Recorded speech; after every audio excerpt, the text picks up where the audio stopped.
हाल चाल है? ठीक ठाक अल्लाह का शुक्र। तू सुना भाई? ठीक ठाक चौधरी दी लोग ऐसी ही है। ਹੁਣ ਜ਼ਰਾ ਕਹਿੰਦੀ ਸੀ ਲੜੀ ਖੇਤ ਹੈ बस मुश्किल दिया यार, काम कर करके थक जाते अब वो नहीं रही खेत यार, महंगाई बढ़ गई यार। साढ़े अल्लाह का शुक्र है यार। साढ़े ਵਿੱਚ ਹੈ ਹੀ ਹਰ ਕਿਤੇ ਬਾਰਿਸ਼ ਆਦੀ ਸਾਡੀ ਪੂਰੀ ਖੇਤ ਉੜ ਜਾਂਦੀ ਹੈ। ਮਾਮਾ ਪੰਜ ਆਦੀ ਅਸੀਂ ਕੀ ਕਰੀਏ ਹੁਣ? ਸਾਡੀ ਮੁਸ਼ਕਿਲ ਹੈ। ਅਸੀਂ ਸੁਣਿਆ ਜੇ ਮੋਟਰਸਾਈਕਲ ਲੈ ਕੇ ਹੁਣ ਅਸੀਂ ਸਾਈਕਲ ਦੇ ਉੱਤੇ ਆਏ ਕਿ ਪੈਟਰੋਲ ਮਹਿੰਗਾ ਹੋ ਜਾਏਗੀ। तो तू पेट्रोल ना इस्तेमाल क्या करना, तो साइकिल इस्तेमाल ਅਸੀਂ कर। ਚੌਧਰੀ ਹਾਂ, ਅਸੀਂ ਮੋਟਰਸਾਈਕਲ ਦੇ ਉੱਤੇ ਆਏਗਾ ਤੇ ਮਗਰ ਹੁਣ ਅਸੀਂ ਸਾਈਕਲ ਦੇ ਟਾਂਕਿਆਂ ਦੇ ਉੱਤੇ ਰੋਕੀ ਆਏ ਨੇ ਕਿਉਂ ਪੈਟਰੋਲ ਮਹਿੰਗਾ ਹੈ।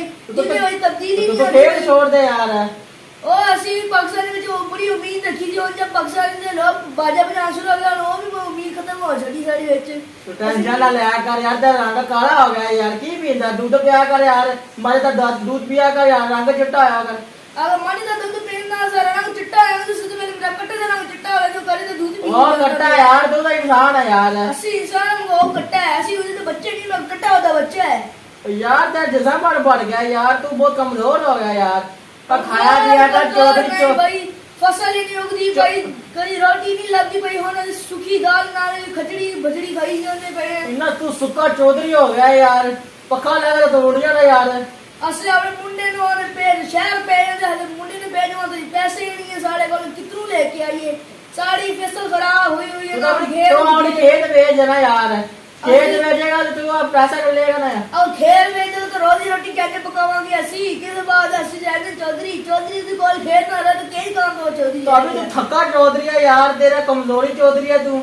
लोग तेरे बार बार जाके कह रहे हो को थका चौधरी बाहर आया यार। यार नहीं जो मैंने मुंडा सिरे खरीदनी थी आज पैसे जोड़ने पी थी पैसे। जब मेरे बच्चे ने नशा करके शुरू करके सारे पैसे मेरे हरा के मेरे को कुछ भी नहीं आया, जब कंगाल हो गया। तो होना सेवा के लिए चौधरी पैसे चाहिए और तेरे पास है कंगाले थका चौधरी। साढ़े को एक साइकिल टूटी थी वही मेरा बच्चा लेके स्कूल। अब पाली तो साइकिल दुकान पे भेजे तुझे 10 रुपये भी लग रहे यार, तू 10 रुपए का शाह यार।